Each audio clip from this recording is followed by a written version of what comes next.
everyone. Welcome to another episode of Chew and Chat with Ron Rayfield and Justine Dorn. It is a hot day today. I don't know when you guys are going to get around to watching this video, but just let me know, is it hot where you're at? Because it's hot where we're at. Mm-hmm.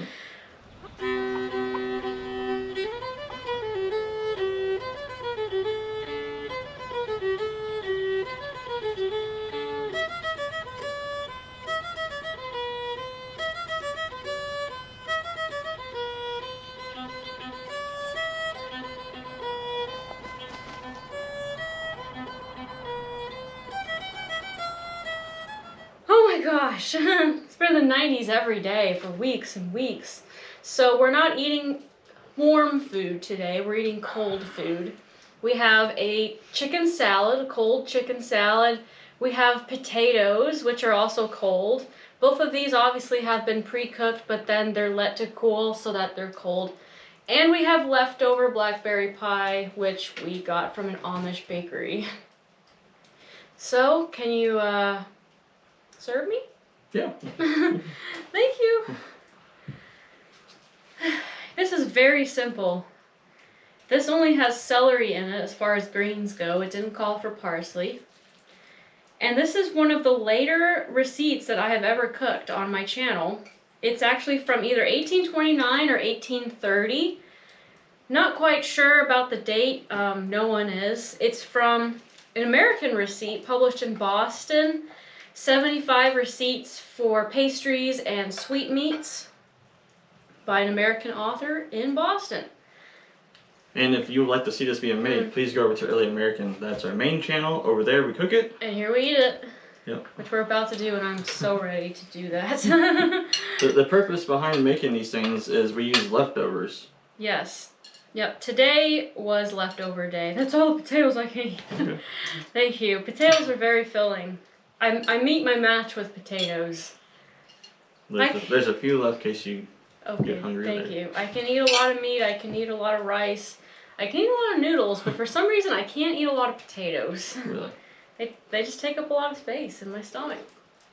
Okay. I can lead the prayer today before we get started. Dear Lord, thank you for the amazing company we have today. Everyone who can hear my voice, thank you for being here. Bless you, bless your families. Thank you, Ron, for providing for us. And thank you, Lord, for our health. Amen. Amen. Whew, I am hot. Can we get a ding? Ding. Ding. Or a clank? A clank. These are our new silverware. These come from Samson, didn't they? These came from Samson Historical. They are not stainless steel. They're just regular steel. They've been polished. Yes, and they're still new. If you take good care of your steel, it'll look like it's stainless steel, but it's not. That's good. I haven't tried this yet. She got to eat some on the other channel. This is very simple, clean tasting, healthy food. Now you can make a sandwich with this. Oh yeah. Or eat it with crackers. Mm-hmm. Or put it on a leaf salad if you want to. You can eat this with little toast pieces. Or just like this. Mm-hmm. With potatoes. That's very good. Ron likes this chicken salad more than the other one because the other one had anchovies in it. Yeah, that was nasty. Remember you had to make me a separate batch without anchovies in it? We had two bowls sitting up here. One had the anchovies. Yes, we had to make a separate one for Ron. Ron don't do seafood.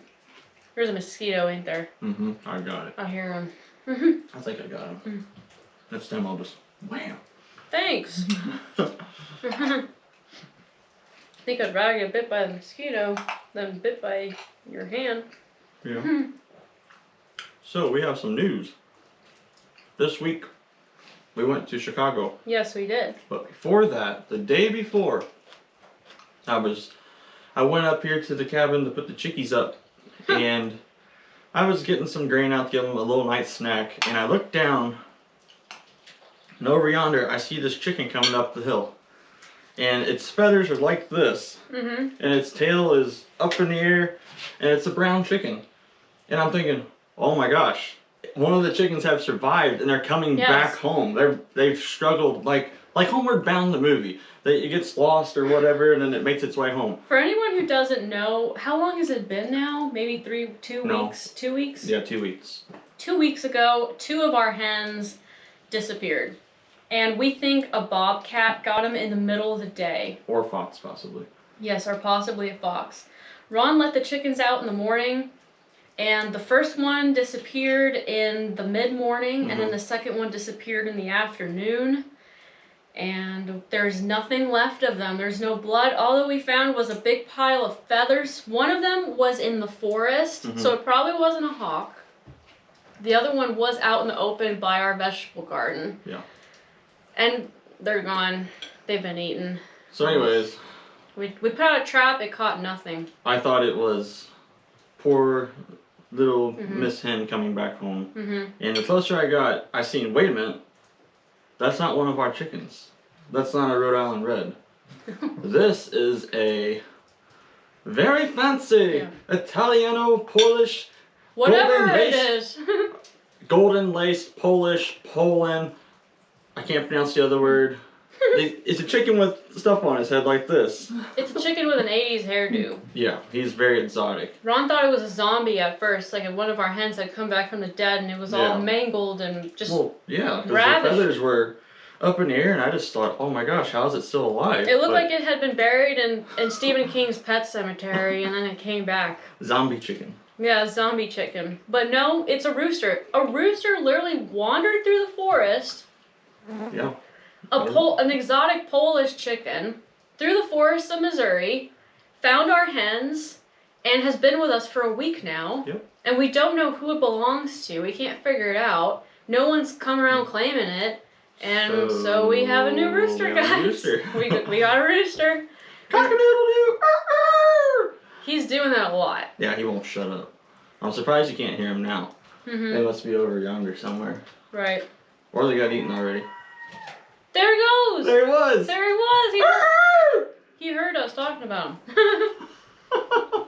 And he's like, hey, you're eating Cousin Clyde in here. Yeah. The chiggy. You know, I've never had a rooster before.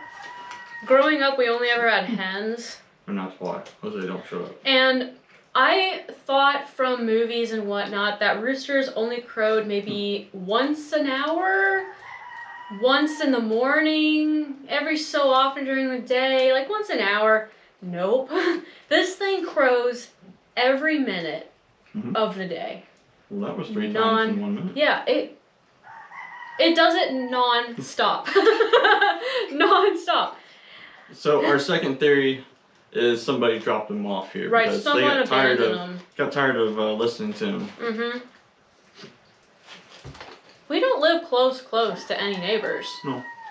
So it's just strange that a chicken wandered through the forest to get to here without being eaten or anything. Yeah. I don't understand that. At first he was very skittish. We found out that breed in general, they spook real easy. He didn't want to sleep in the coop with the hens. For a whole week he didn't want to do it. He would sleep right outside the coop, but I don't think he liked being enclosed in that space. It scared him. Until last night. Yes, last night. Tell him what we did. I lured him in with some bread. Some bread, and then Justine slammed the door shut. Wham! Yep. Gotcha! And then it's like, as soon as I closed the door, it was like, oh, I guess it is nice in here. So we'll see tonight if he goes in and roosts on his own. I think he will, now that he knows it's not a scary place. Right, after that, it took him only a minute. He perched up to sleep, and he slept with the hens. So we got a rooster now. Yeah, I'm happy about it. And if anyone's wondering about chicks, the 2 breeds they can breed. It's still a chicken. So our Rhode Island Reds can breed with this Polish rooster, but they're probably not going to breed until spring, right? Next spring, because a chicken wouldn't have chicks at the end of summer. So it won't be for another year. If we can make them live. And what did we name him? We named him Louie. King Louie. King Louie, because when we first saw him, we said that is definitely a French chicken, because he just... He just looks French. He looks very French. He was strutting around everywhere. His feather cap. So, we think he's a Polish chicken. The next closest relative is a Houdin chicken, which is French. except their they call them toes, but we'll call them their claws. The Houdan apparently has 4 down here, and then the Polish, like he is, has 3. And we looked at his feet, and he has 3. So that's what tells us he's a Polish chicken. But he could be a mix. We don't know. His tail is just a little weird. Mom and dad is, yeah. His tail is like a F-16. It's like this. It's not a point. It's not a fan, and it's not a droop like a classic Polish chicken. It's like. So I'm not sure on that. He could just be deformed, or maybe he was attacked. We don't know. He could just be deformed. He's just weird. He's very. He's just weird. We know that much. He wandered through the woods and found us, and he's been with us for a week now. I take a deep breath every time I walk past, and he's still alive. Yeah, he's little. Yeah, he's little. He's all fluff. He's all fluff. And no buff. Yeah. The Rhode Island Reds are almost bigger than he is. Well, And they're just hens. But we looked it up, and the Polish, they only get to be about 5 pounds. yeah, for a male. So he's all fluff, no substance. So we have a new member of our family. And his name is Louie. I really hope Louie don't get eaten.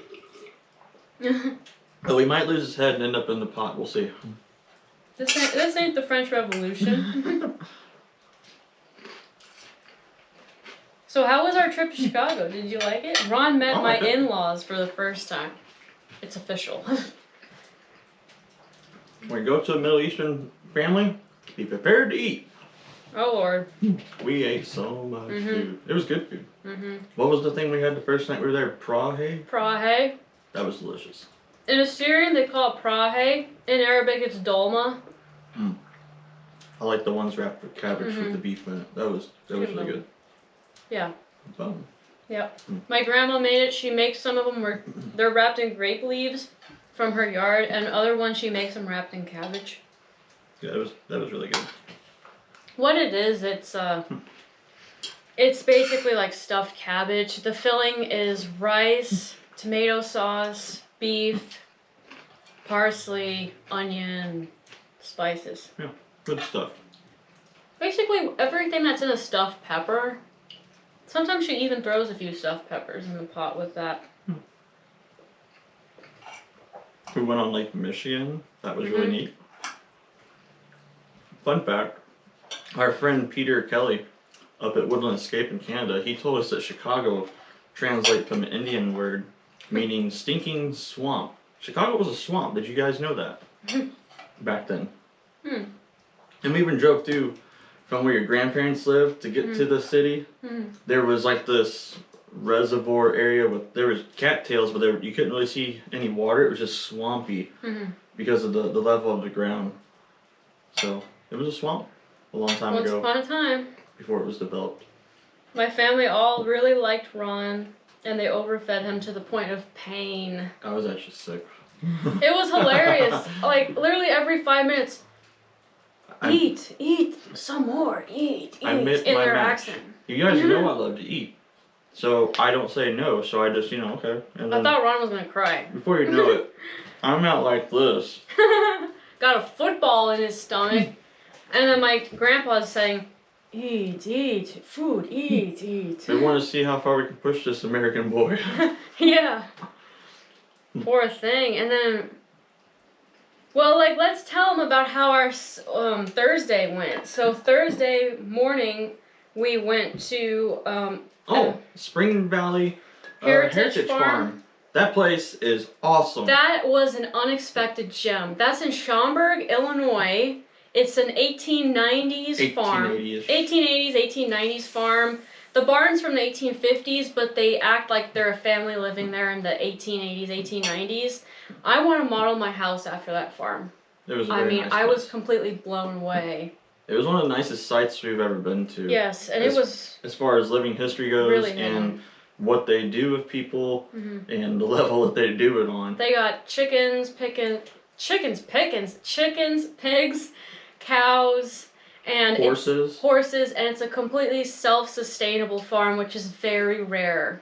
So they grow their own hay, they butcher their own chickens and pigs, and they smoke their own pigs in their smokehouse. And they invite the public to come and participate with that too. You can milk the cows there. Yeah. It's crazy. You guys definitely need to check out that place. It's worth the drive. It's on, what was it, 135 acres or something like that? It was 170 acres. Oh, 170. Over 150 acres of farmland. Yes. You know, with woods and stuff. And there's trails, beautiful trails you can walk. A lot of people were there just to exercise. Yeah, because it's actually a big place. There's the historical area, then there's like a playground, science center kind of thing for nature. Then there's trails, and there's what would you call it, a lake. There's a lake, small lake. Right. And it's a beautiful place. The people there are extremely nice. And yeah, I'll definitely be going back next time I'm up towards Chicago. I know, that place was incredible. I took a ton of photos because I want us to, when we build our house, I want it to look somewhat like that place, except 1820s. Yeah. Good time. Right. Good people. So after we went there, we were sitting around, and we had a huge breakfast already. And my uncle Ray, he said that he was going to make us lunch and I asked him what time, because we had to be over at his place. He said, 3 o'clock. Is 3 o'clock okay? And I was like, yeah, it's okay. Ron and I, we eat breakfast as soon as we wake up. We eat lunch at noon to 1 o'clock tops. We eat supper at 6, sometimes 7, and that's it. So when he said 3 o'clock, here we are. We had just been hiking basically at this 170 acre farm. We were so hungry, we said we can't do it. We cannot wait until 3 o'clock. We just can't. So we thought that we could secretly go to a restaurant, eat some food, and then immediately after go to their house and just have a few bites, and you know, it'd be fine. Yeah. We wouldn't have to suffer, right? So we went to a restaurant. Then immediately after, we went to my Uncle Ray's house. Oh my gosh. They made a lot of food. They made us a feast of food. And we're sitting there, and I'm whispering to Ron, and I say, Ron, we just came back from the restaurant. How are we going to eat this? My uncle's wife hears it, and she says, I'm going to kick your ass if you don't eat this food. So we thought, oh man, what are we going to do? And she literally said that. A couple times. Yeah, a couple times. So we were sitting there like, oh man. You guys don't understand. Middle Eastern people, it's an insult if you don't eat their food. Yeah. So we had to eat it. It was like a beef stew with green beans and a tomato sauce and rice. A huge thing of rice. It was damn good. It was very good. And there was green onions on the side, and then there were dates and fruit there was cookies. Dessert and fruit and Assyrian cookies. Tea. Like their version of an Assyrian cookie called kade, which is like a cookie filled with dates or figs and walnuts. Yeah, those were good. Something like that, yeah. I like them. So anyway, that was a tipping point. Ron was like, he said he was physically ill because this was after 2 days after we'd already been there, and we had been doing this every single day, where we were stuffed every single day to the point of pain. But wait, it gets worse. It gets worse. Because following that, we went to medieval times. And we even told the waitress, we're like, no. And she's like, no, you have to take it. And it's like, so it was sitting there for like 2 minutes, and Justine says, screw it, Ron. And I said, okay. And we started eating it. Oh, man. But that was a great show, too. Right. Medieval times, I've always wanted to go to medieval times, and no one wanted to go with me. And finally, I met someone as weird as me, so we went to medieval times. It's in Schaumburg, Illinois. They have multiple locations. There's a lot of stuff in Schaumburg. You'd be surprised. Yeah, they have the big mall there, too. And so, with medieval times, you sit around a pit, almost like a coliseum, and it's a dine-in theater almost. So you sit there, and there's a table in front of you, and a waitress comes by and gives you the fare. You can't really pick it. They just give you what they give everybody. Unless you're a vegetarian, you can make a special request. But other than that, they just give you whatever. Half a chicken. Yes. Baked potato. It started out with tomato bisque, garlic bread, half of a chicken, roasted potatoes, corn on the cob. Yeah. We had a stuffed donut. Like a cream puff pastry thing. One like this big. Then we had a slice of chocolate icing cake. Yeah. I had lemonade. Yeah, and lemonade. The horses and the horsemanship of the guys doing the show and the gals doing the show was top notch. Right. So you sit around this pit, you're eating. In the pit, it's basically a horse show. So while you're eating, the plot is that there are these like 6 knights, and the knights have to joust and fight for the title of being the best knight. And your side, wherever you were assigned seating, is your knight. So we were the yellow knight because we were sitting in the yellow part of the Coliseum. You can't pick it, they assign it to you when they give you your tickets. Right. And so all these 6 knights, they joust, they sword fight, and at the very end there's the final winner, and he wins the queen's favor. It was 2 hours, a 2-hour long show, and I actually think I ate more at Medieval Times than you did. Yeah, because I hate wasting food. So I was trying to do it, and then I just couldn't do it. I actually ate my chicken. I was in relief Ron when the didn't. waitress came by and just took the plates, because they do everybody at once. They serve it once and they take it at once. Right. And I was like, oh, thank gosh. But no, it was a really great show. It's a pricey, but it's worth to do it once. See what it's like. It's cool. It's really cool. And if I was a kid, I would have went nuts over it. I mean, I was already going, woo! But if I was a kid, you'd think it's real. Let's insert the clip here of them announcing Early American. Oh yeah. While we were sitting in the audience. We welcome Lord Rona and Lady Justine from Early American. Early American was in the house. But it was more like Lord Ron and Lady Justine from Early American are with us. We were in the front row. Yep, I surprised Ron with the tickets. Yep. And so I got him good tickets. But standard admission, I think it's about $65 an adult. Kids are a little cheaper, but it's worth going to once. They got multiple locations, so if you're interested in something like that, just look them up. Then we hit a couple antique stores. Then we went to the Amish place. Yes, that's where we got this. And mustard. Mustard. And apple butter. We went to Arthur, Illinois. And pumpkin butter.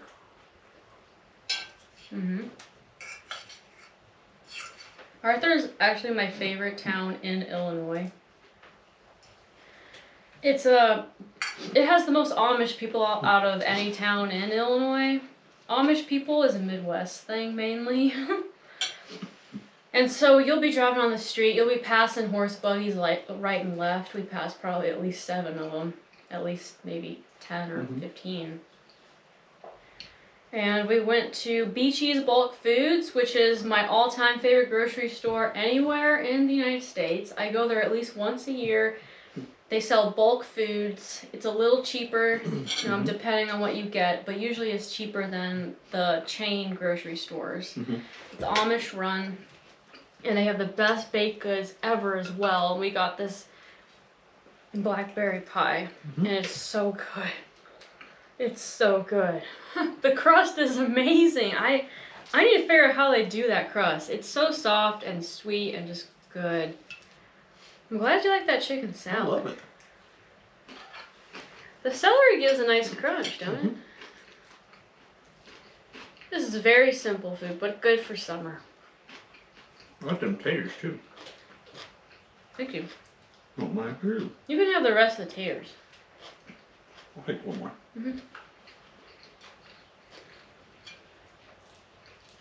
Because, potatoes fill me up.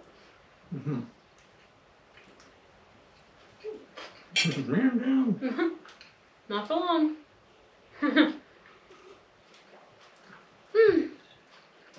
We hope everybody had a very wonderful 4th of July, and thank you for watching the 4th of July video on her channel and on my channel here. And also to our Canada friends up north, happy late Canada Day. Oh, when's Canada Day? That was yesterday. On the 2nd of July, I believe. Which is also the day that the Declaration was voted on and actually passed through Congress. It was just finished being signed. In the U.S. It was finished being signed and announced to the public on the 4th. A lot of people don't know that. Happy Canada Day! Woo. Every day is Canada Day. I'd eat some maple syrup if I had some, but I don't have any. That's a hint. Somebody from Canada, please send us some maple syrup. Oh, sure. I won't say no. Also, thanks to everybody that came to Candy's store the other day. Oh, yeah. We were babysitting it while she's up in Vermont. And we had 2 families from Jeff City, which was crazy. Back to back. One left, and then the other one showed up and said, hey, we're from Jeff City. And we're like, oh, the other people were just from Jeff City, too. From Jefferson City. And we had people that were from Jefferson County, which is the next county just up north of here. But they're friends because they watch our videos, so they're automatically friends like you guys are. And they came all the way down just to check out St. John and the shop because they knew that we were going to be there that day. And Candy was very happy at how we did. Yeah. Very, very happy. Ooh, that's a good pie. Mm-hmm. I love blackberry. I love pie. But I do too. Anything that's in a pie crust, I'm obsessed with it. I like chicken pot pies. I like pork pies. I like fruit pies. But my favorite pie of all time is oatmeal pie. Not the Little Debbie oatmeal cakes. I mean, it looks like it has a pie crust on the bottom, and inside of it, it's an oatmeal pie. To me, it tastes like French toast. It is so good. Here we go. It's good. This may or may not be my second or third slice today. Yeah. This ain't gonna last till tomorrow. No way.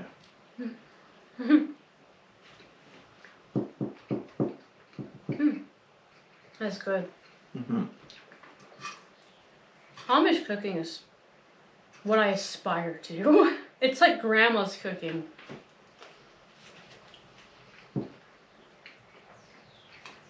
Isn't that crust good? Yeah. Tastes like my grandma. Yeah.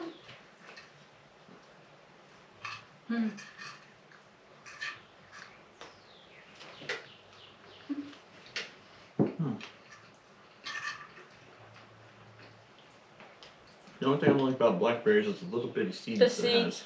seeds. But the taste, it's so worth it. This one don't have too many seeds. No, not too many. You can tell they put a lot of that jelly base in it. I don't think I'd like a blackberry pie that's just all blackberries in it. Because it'd have too many seeds. I like it to have some jelly base in it. I don't know if that's pectin or what they put in there, but... Usually it's just your berries are full of water. Yeah. You dust them with a little bit of flour before you put your top on. And then it dissolves and it kind of makes like a berry gravy. This ain't that though. This is a jelly. This tastes like blackberry jam. I don't know what to tell you. They definitely put something in it to make it more jelly-like. Well, that was good. It was.